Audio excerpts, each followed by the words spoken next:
se retrouve pour le vlog du salon de Montreuil et ça a bien commencé avec des sushis mais un train annoncé avec 20 minutes de retard. Heureusement il est finalement arrivé à l'heure parce qu'on partait déjà tard. Dans le train j'en profite pour rattraper le meilleur pâtissier, j'avais raté la fin mais il me restait vraiment pas grand chose. On est arrivé à l'appart, c'était un peu le bazar, on était très nombreuses donc c'est forcément la galère. Et c'est déjà le début du salon, bon, sous la pluie. On commence avec ma grosse dédicace, je voulais voir Véronica Alvarez, donc l'illustratrice des Ericornes. C'est une BD géniale chez Le Lombard. Je vous montre également les stands autour. Ça, c'est la petite fille qui était devant moi dans la queue, qui a demandé une licorne très spécifique de l'histoire et je l'ai trouvée trop belle, donc du coup j'étais obligée de filmer.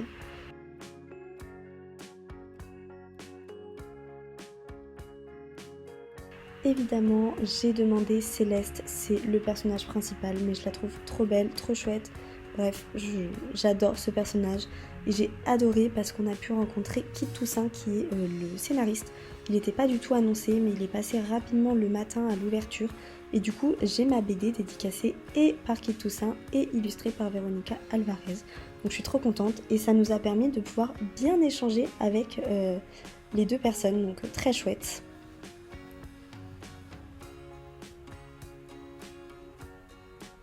Je trouve ça tellement impressionnant de voir comment ils arrivent en quelques minutes à dessiner des choses si précises, si propres et si belles, alors que moi, même avec un modèle, ça ressemblerait vraiment pas à ça.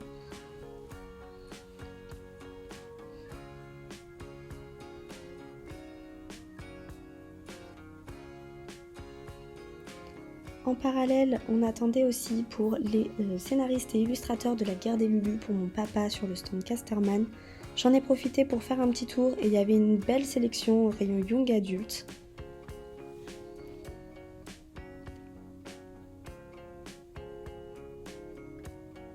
Et ils sont enfin arrivés, donc c'est parti pour la dédicace.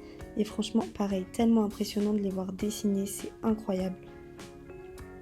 C'est toujours rempli de détails et avec juste quelques couleurs, ils arrivent à mettre du volume, enfin c'est impressionnant.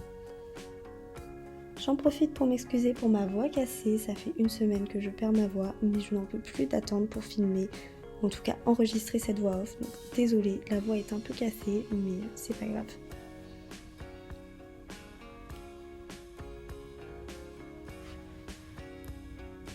On part ensuite direction le stand PKJ Pocket Jeunesse qui avait fait une superbe déco encore cette année. Un côté très végétal, je crois, pour Immortal Consequences et un autre côté beaucoup plus voluptueux pour affronter la nuit de Marie Réplin. Et évidemment, samedi matin, on allait voir le King Victor Dixon pour faire dédicacer mes derniers livres, pas encore dédicacés. C'est trop chouette parce qu'à chaque fois il me reconnaît, on a un super échange, vraiment c'est une de mes meilleures rencontres chaque année, je suis trop contente et je prends plaisir à retourner le voir. Ensuite, direction Gulfstream avec un magnifique stand aussi, je pense le plus beau stand de l'année, avec pareil une très belle sélection de livres, beaucoup d'avant-premières même s'il y a eu des ruptures, très beau. La fin de journée s'est terminée avec une dédicace encore d'une BD avec les sortilèges de Zora. Évidemment, j'ai pas réussi à filmer toutes les dédicaces que j'ai faites. Si vous avez vu mon planning programmé sur la précédente vidéo, je prévoyais de voir beaucoup d'auteurs et illustrateurs, donc je n'ai pas pu tout filmer. Mais une vidéo récap va arriver avec tous les auteurs que j'ai finalement pu voir, ceux qui n'étaient pas prévus mais que j'ai vus, et forcément les petits imprévus. En attendant, je suis trop contente, j'ai pu voir scénariste et illustratrice du coup des sortilèges de Zora. Je m'étais dit que je les verrais le dimanche matin comme mon samedi était bien chargé, mais finalement en revenant sur le salon samedi soir, j'ai vu qu'elle n'avait quasiment plus personne, donc c'était l'occasion. Me voilà pour faire une dédicace supplémentaire qui n'était pas prévue à l'origine pour le samedi, et je regrette vraiment pas parce que c'est incroyable leur dessin. Évidemment, le retour à l'appart est catastrophique de mon côté. Et on est déjà dimanche matin. Je commence avec une dédicace sur le stand d'Oxymore, elle qui n'était pas prévue, mais pour un album que j'avais déjà bien repéré et c'était la bonne surprise de découvrir qu'ils étaient sur le salon. C'est un magnifique album illustré. Ils me font beaucoup penser au niveau des dessins à Benjamin Lacombe. C'était juste magnifique. Je viens de la finir à l'instant et elle était très très chouette. Et le dessin est juste incroyable. Encore une fois, la rencontre a été super chouette avec le scénariste, la scénariste et l'illustrateur.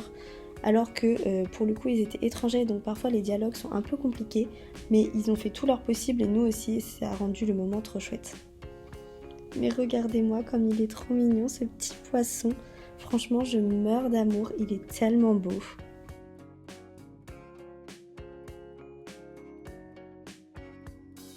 Et ensuite la découverte du week-end, les Bliss éditions, c'est des bandes dessinées assez incroyables. J'ai eu la chance de rencontrer du coup Wendy Xu qui était en dédicace tout le week-end pour ces trois bandes dessinées et donc j'ai craqué pour Mooncakes. Et encore une fois, les dessins sont juste incroyables, la précision, le détail est juste ouf pour le temps passé. Dimanche après-midi, c'était vraiment calme, même dimanche matin, et on en a profité pour faire un petit tour des stands.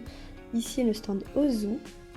J'adore aussi regarder les albums jeunesse au salon de Montreuil quand j'ai le temps. Donc là, on est sur le stand Larousse et ils sont toujours trop beaux. Et évidemment, le stand Lumen qui était énorme avec la magnifique alicorne de Gardien des Cités Perdues. C'était un très beau stand, même si c'est vrai qu'on n'y a pas été beaucoup puisqu'il était à la sortie cette année. Il y avait aussi quelques mangas, pas de dédicace manga pour moi cette année, même si ça a failli. Mais c'est pas grave, on verra bien pour l'année prochaine.